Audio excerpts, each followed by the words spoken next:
동생 딸이 있었습니다. 딸은 제가 글라라라고 부르겠습니다. 이 딸아이는 똑똑한 아이입니다. 오빠보다 훨씬 똑똑한 아이입니다. 오빠하고 한 9살 정도 차이가 나는데 연변에서는 가장 좋은 학교라고 얘기하는 연길 고등중학교, 그러니까 연변 1중이라고 하죠. 연길이 아니라 연변입니다. 연변 1중. 연변 2중은 한족들 학교고 연변 1중은 조선족들 학교인데 연변 1중이 한마디로 연변에서는 경기 고등학교입니다. 그래서 거기서 이제 북경대학, 청와대학도 많이 가는데 그 활용 3중 나와서 연변 1중에 합격하게 됩니다. 아주 똑똑한 아이입니다. 그리고 아버지도 그렇고 엄마도 서치하느라고 그렇고 잘 돌봐주지 못했어도 혼자 공부를 잘해가지고 나중에 대학은 중국에는 대학이 워낙 많다 보니까 중점대학이라는 게 있는데 그게 중점대학만 100개입니다. 100대 중점대학이라는 게 있습니다. 그러니까 더 많은 엄청난 대학교가 있죠. 근데 100대 중점대학에만 입학해도 부모들이 아주 좋아합니다. 걔가 입학한 대학이 100대 중점대학 중에 하나입니다. 하얼빈 공대입니다. 거긴 공대라고 이름은 붙여 있지만 종합대학입니다. 다른 과도 다 있습니다. 걔가 전공한 거는 국제무역학과입니다. 그래서 하얼빈 공대 하면은 그래도 알아주는 대학입니다. 거기 들어가서 그것도 뭐 대학 입시 볼 때도 또 제대로 돌봐주지도 못하고 대학 가서도 제대로 돌봐주지 못하고 겨우 학비 보내고 기숙사비 보내는 정도였지만 그래도 열심히 공부를 잘했습니다. 근데 애가 생긴 것도 예쁩니다. 이따 나중에 사진 한번 보여드리겠습니다. 입학 합격하고 나서 처음 집에 왔을 때 아버지는 이제 안 계셨죠. 그래서 제가 데리고 나가서 제일 좋다는 연길 백화점에 가서 옷을 하나 사주겠다고. 그래서 그때 당시에 한 900원쯤 들여서 까만 원피스를 사줬던 기억이 있습니다. 걔도 아직도 그걸 기억하고 있습니다. 그래서 방학 때 되면 이제 학교 기숙사에서 나와서 집을 가야 되잖아요. 고향에 와야죠. 고향에 오면 집이 양로원입니다. 양로원이 집이 된 겁니다. 엄마가 거기 있고 그리고 빈 방도 있으니까 그 양로원에 와서 지냈습니다. 방학 때면. 그래서 저도 물론 잘 알게 됐고 그렇지만 뭐 신앙 문제에 대해서는 전혀 얘기를 하진 않았습니다. 그 양로원 안에서 제가 할머니들이건 그 가족이건 직원이건 누구한테도 하느님이라는 하자도 꺼내지도 못했고요. 예수님이라는 예자도 꺼내보지도 못했습니다. 왜 그렇게 됐냐면은 처음에는 제가 할머니들 아침 식사 나오시면은 아침 인사 겸 어떻게 오늘도 잘 지내시라고 인사를 하고서 이제 그럼 식사를 하고 그랬는데 그것이 사장 설교를 듣고 식사를 한다 하면서 소문이 난 거예요. 그래서 그것도 이제 안 하고 일체 앞에 나서지를 않았습니다. 어쨌든 그래서 그 딸아이한테도 종교 문제에 대해서는 뭐 일체 얘기도 안 했죠. 근데 이 아이가 대학을 졸업하면서 저한테 물어봤어요. 북경 현대자동차에 취직이 됐고 또 하나는 하나은행인가 북경에 아마 있는 모양입니다. 그러니까 은행에 취직됐고 두 가지가 취직됐다고 둘 다 한국 기업이라고 그러면서 어디 가면 좋겠냐고 그래서 얘가 가만히 앉아있는 성격이 아니기 때문에 야 너 은행 가면 못 산다. 그러니까 현대자동차도 차라리 저 세일을 하고 돌아다니는 게 나을 것 같다. 그럼 이놈이 은행으로 가버렸네. 제가 시킨 반대로. 그러더니 결국은 몇 달 만에 못하고 나왔죠. 월급은 많이 받았을 겁니다. 받았지만 북경에서 살기가 그렇게 넉넉하진 않죠. 그래서 결국은 그만두고 빈둥대다가는 한국으로 가버렸습니다. 그때 당시에 그 대학 졸업자들 중에 조선족 대학 졸업자들에게 한국 여권을 줬습니다. 한국 비자를 줬습니다. 5년짜리 비자를 줬다 그럽니다. 그래서 뭐 일도 할 수 있고 하여튼 뭐 여러 가지 혜택이 있는 특혜를 준 거죠. 그러니까 한국 입장에서는 조선족 인재들을 좀 끌어들이려고 했던 것 같습니다. 그래서 그런 제도로 해서 비자를 받아서 한국에 들어왔고 그게 계속 연장이 되는 모양입니다. 외국인 등록도 하고 그러면서 계속 연장하면서 지금까지도 살고 있습니다. 근데 이 아이가 서울에 이제 그렇게 해서 그 비자를 가지고 왔는데 처음에 와가지고 뭐 잘 모르기도 했겠지만 아는 사람이라고 중국 사람들밖에 더 있겠습니까? 그렇게 어울리다가 직장 생활을 하기 싫대요. 출근하는 자체가 일단 싫답니다. 그래서 자유로운 직업을 원하는 건데 좀 사방이 수소문했죠. 알아봐주고 근데 다 마땅치 않아 하네요. 대전의 어느 구청에 뭐 대외 무슨 협력 무슨 부서에 뭐 중국어 전공으로다 이렇게 넣어준다고 그랬는데도 그 마땅치 않아 하더라고요. 걔는 월급이 문제가 아니고 맨날 매이는 게 싫은가 봅니다. 그러면서 어울리는 친구들하고 뭘 했겠습니까? 중국 사람들 가장 좋아하는 거 마작. 한국에서는 불법이고 도박이죠. 그렇지만 그 사람들끼리 모여서 마작합니다. 그건 당연히 돈이 오가야 됩니다. 돈이 오가지 않고서는 마작이 성립되지 않습니다. 그 다음에 더 발전해가지고는 외국인이니까 중국 여권을 가지고 있으니까 외국인이죠. 카지노에 드나들었습니다. 카지노에 드나들면서 처음엔 돈도 많이 벌었는지 저한테도 선물도 막 보내고 막 그러더라고요. 그럼 카지노 하는 게 그렇습니까? 계속 돈을 딸 수 있습니까? 그래서 결국 몽땅 다 날리고 가진 것도 없었으니까 다 날린 것도 아니죠. 어쨌든 그나마 모아놨던 거 다 날리고 그래서 중국 오면은 저한테 혼도 많이 났죠. 한 번은 들어왔을 때 저녁 때 앉혀놓고 정말 제 평생에 그런 쌍욕을 해본 적이 없습니다. 그 여자아이 젊은 아이를 앉혀놓고 진짜 못할 말을 다 했습니다. 엄마 그렇죠. 형 오빠 그렇죠. 그런데 네가 그럴 수 있느냐 하면서 온갖 욕을 다 해댔습니다. 저 평생에 그런 욕 해본 적 없습니다. 차마 입에 담을 수가 없습니다. 그렇게 욕을 해줬는데 그리고 서울로 돌아갔죠. 어느 날 전화가 왔는데 자기 명동 성당에서 세례받는다 그러더라고요. 스스로 가서 명동 성당에서 교리를 받고 세례를 받게 된 겁니다. 그래서 그 세례명은 제가 추천했습니다. 글라라로 하면 좋겠다. 그래서 글라라로 세례를 받았고 또 견진까지 받았습니다. 그리고 작은 형제 신부님의 도움으로 프란치스칸 영성학교라고 또 있습니다. 그 프란치스칸 영성학교도 졸업을 했습니다. 근데 신부님도 그 아이한테 관심을 많이 가지고 있고 저도 물론 관심을 많이 가지고 있죠. 그 아이는 뭐 저를 그냥 아버지처럼 생각하고 쉽게 뭐 여러 가지 얘기를 많이 합니다. 그래서 언젠가는 너 수녀원 가고 싶냐? 절대 안 간대요. 수녀원에는 절대 안 간대요. 네. 아마 매이는 거 싫어하는 걸로 봐서는 안 맞을 것 같습니다. 그래서 그 신부님도 은근히 저 수녀원 보내고 싶어 하는 것 같은데 제가 보기엔 도저히 안 될 겁니다. 저는 속으로 꿍꿍이가 좀 있습니다. 근데 그건 지금 얘기할 수는 없고 하여튼 그렇게 해서 딸까지 세례를 받게 된 겁니다.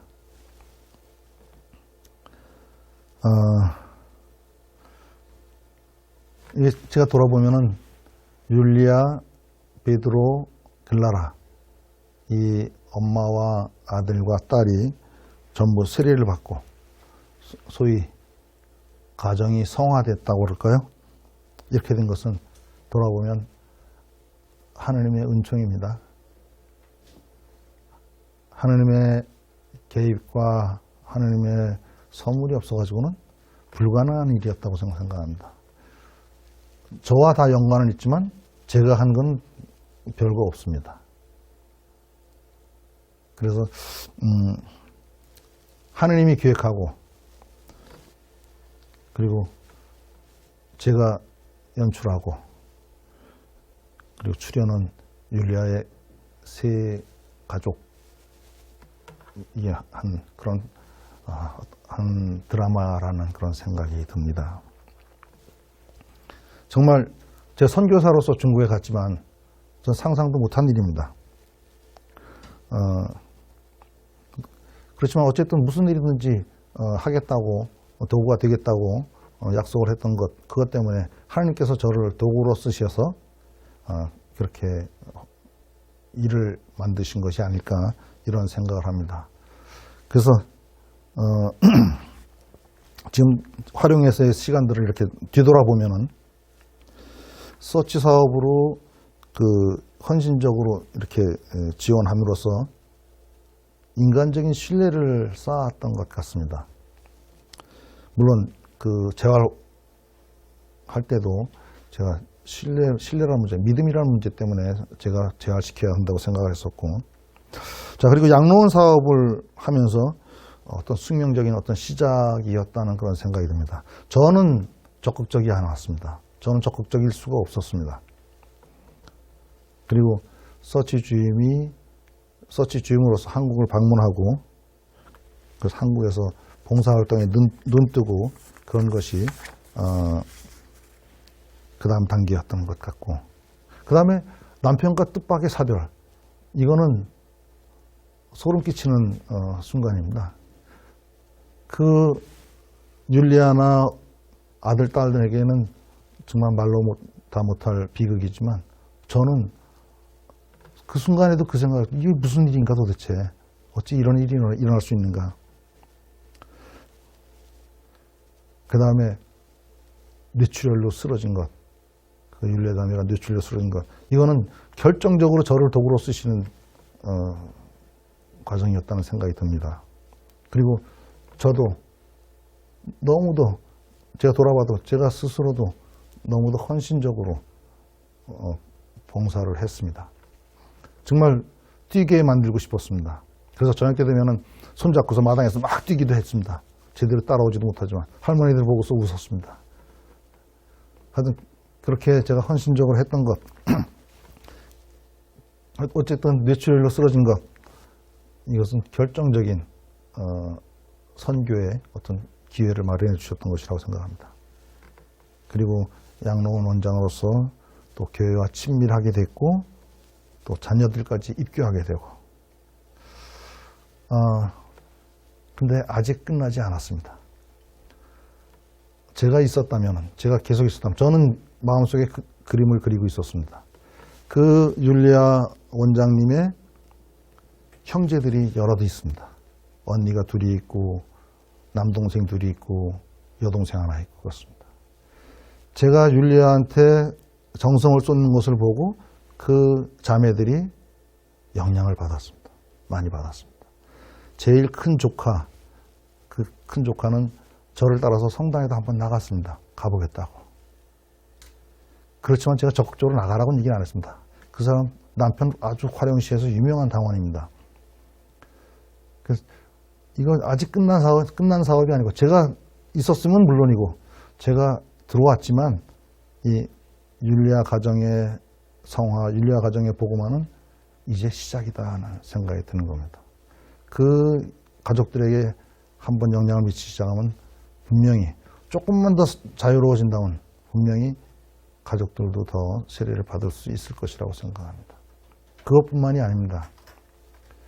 그 베드로라는 그 아들, 그 깡패 아들, 그 아들 친구들이 저하고 술을 자주 먹었습니다.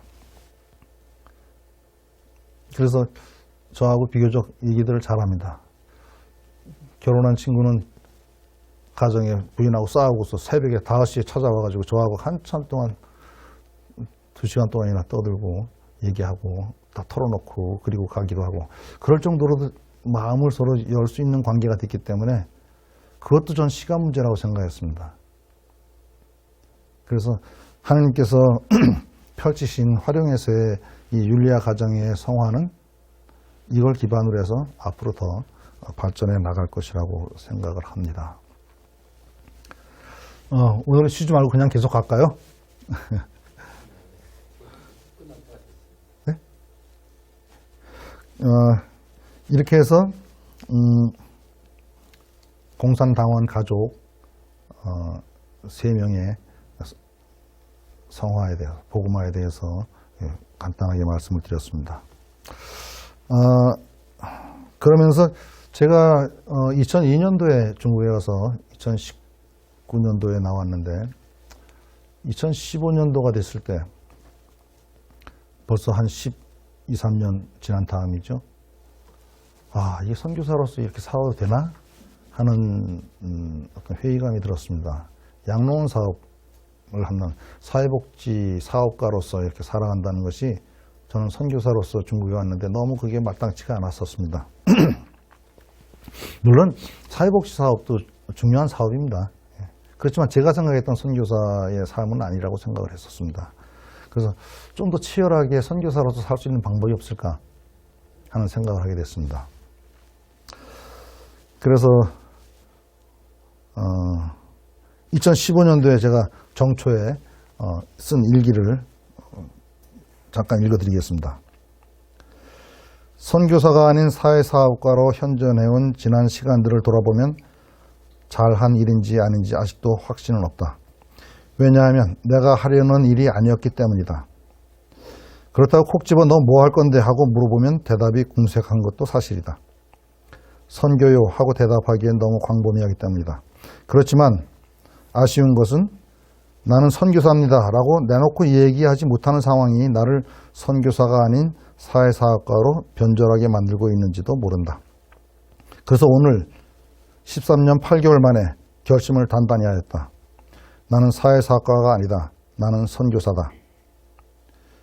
추방을 당할 망정 당당하게 순교정신으로 하느님의 일꾼 예수님의 선교사로서의 삶을 살아야겠다. 지난 13년 동안 현존에 연연하며 눈치를 보며 살아온 무기력한 선교사의 삶을 반성한다.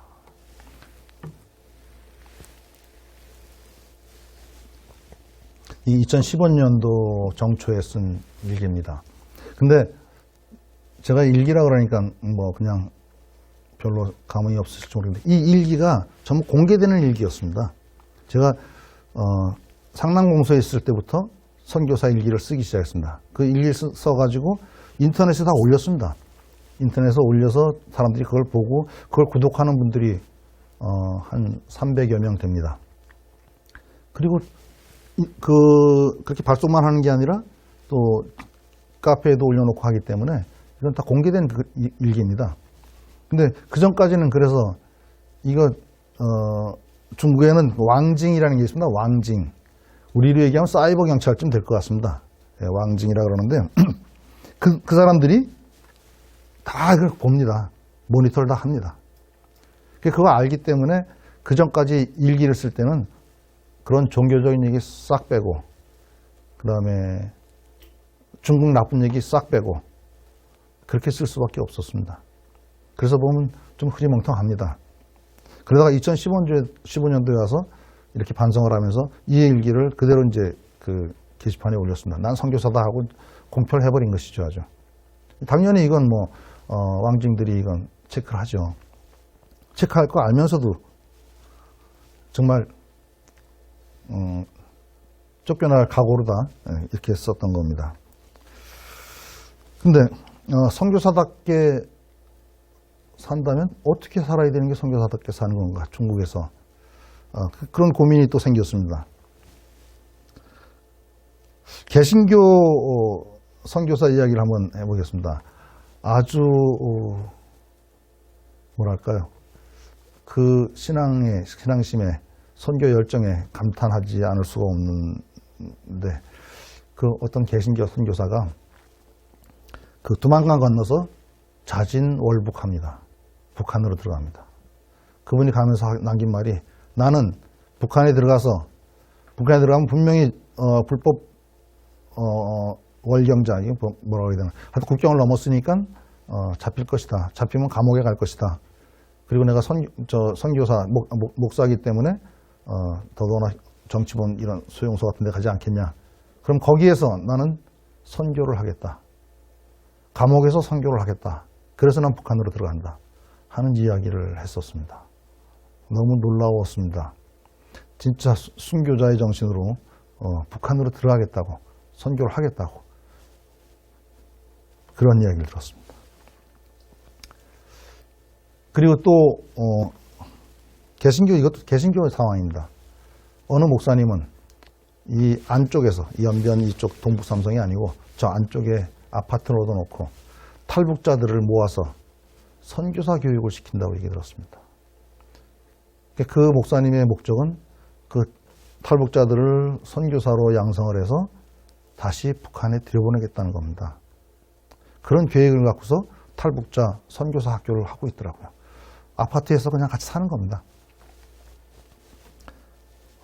이렇게 개신교 목사님들은 아주 열정적으로 선교, 특히 북한 선교를 위해서 이렇게 열심히 일을 하고 계십니다. 저는 북한은 아닙니다만 저는 이제 중국 선교사로서 나갔으니까 어쨌든 이렇게 열정적으로 사는 개신교 목사님들을 본받아서 그럼 난 뭘 할 수 있을까 하고 생각한 게 동북 선교사 학교입니다.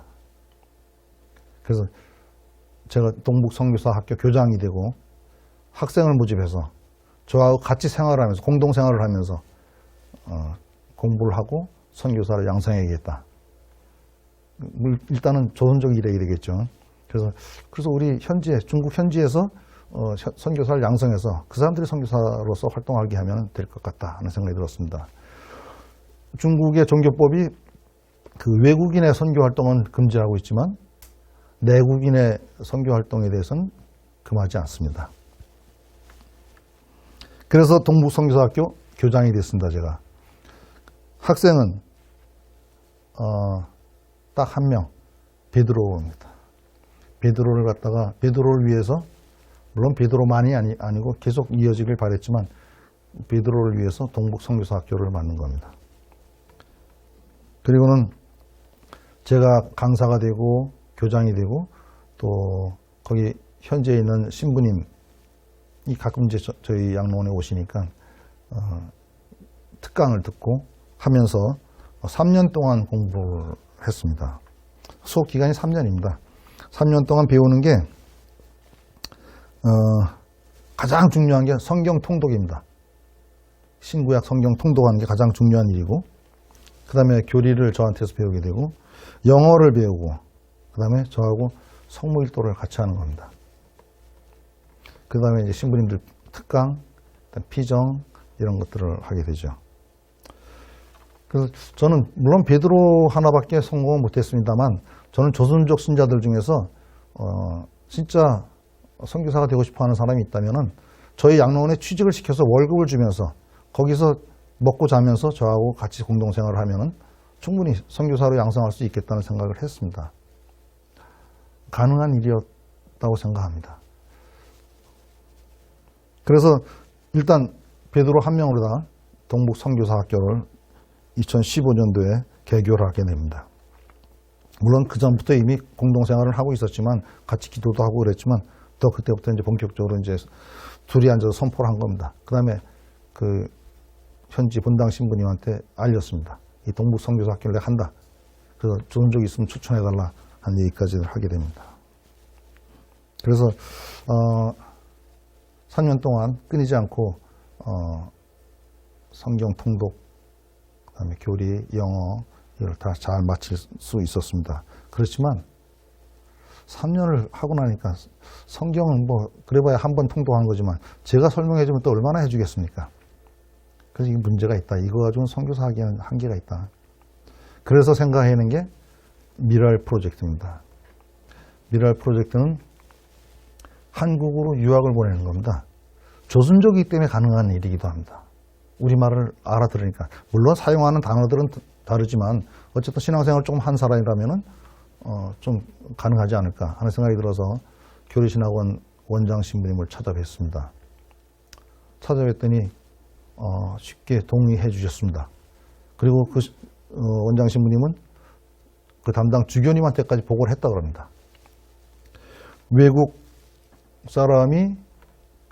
사람 신분으로 교리신학원에 가서 유학하는 것이 처음이라는 겁니다.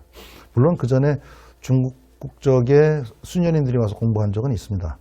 제가 아는 수녀님들이 계신데 근데 그분들은 그 수녀회에서 수녀님, 그 수녀회 일원으로다 와서 공부를 한 거기 때문에 뭐 그건 중국적이라는 걸 감추고 했던 것이겠죠.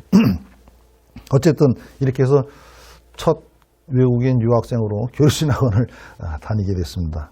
학비, 생활비, 큰일이죠. 그 다음에 교통비, 왕복 비행기표. 그 다음에 유학은 유학이지만 비자가 나오질 않습니다. 교리신 학원에서 학생 비자를 해줄 수가 없습니다.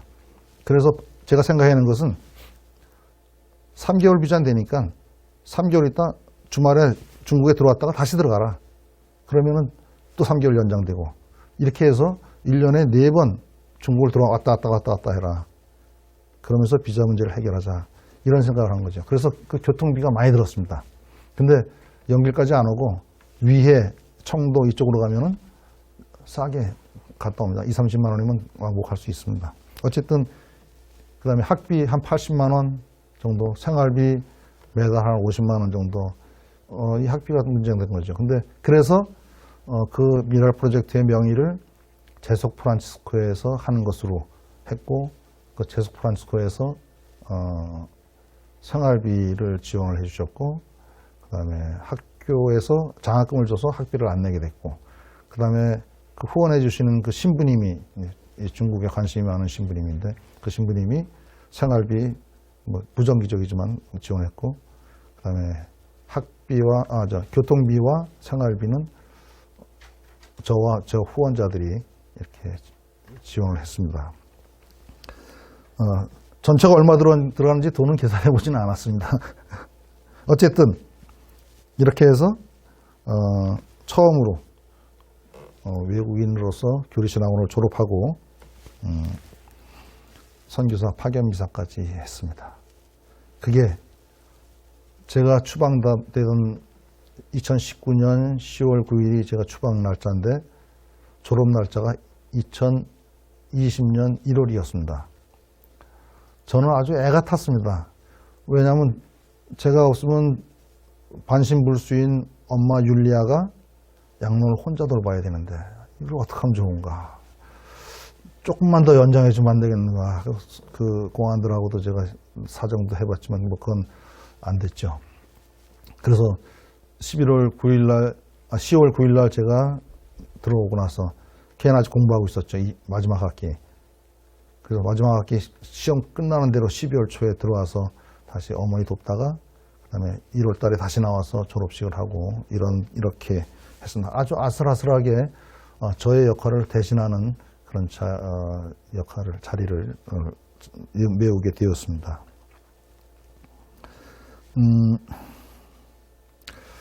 그리고 떠나오면서 그 현지 분당 신부님한테 그 동북선교사학교의 명의를 넘겨드렸습니다. 동북선교사학교 신부님이 하십시오. 하신다면은 어떻게든 지원을 하겠습니다. 하는 얘기까지 해드렸고, 또 미랄 프로젝트가 있었기 때문에 저는 계속 할 수 있다고 생각하는데 현지 신부님들이 겁이 많죠. 선교사가 아니니까요. 이렇게 해서 제가 선교사답게 한 3년 동안을 열심히 선교사 학교를 운영하면서 선교사 1명을 배출하게 된 겁니다. 그래서 오늘 공산당원 율리아 가정의 복음화에 대해서 설명을 드렸고, 또 동북 선교사 학교에 대해서 말씀을 드렸습니다. 어쩌면은 제가 18년 동안 중국에 있으면서 한 일을 중에서 엑기스를 고른다면 이것이 아닐까 하는 생각을 합니다. 양로원 사업, 그다음에 여러 가지 이웃돕기 사업, 이런 거는 아무것도 아닙니다. 그래서 오늘 소중한 얘기를 이렇게 해드렸습니다.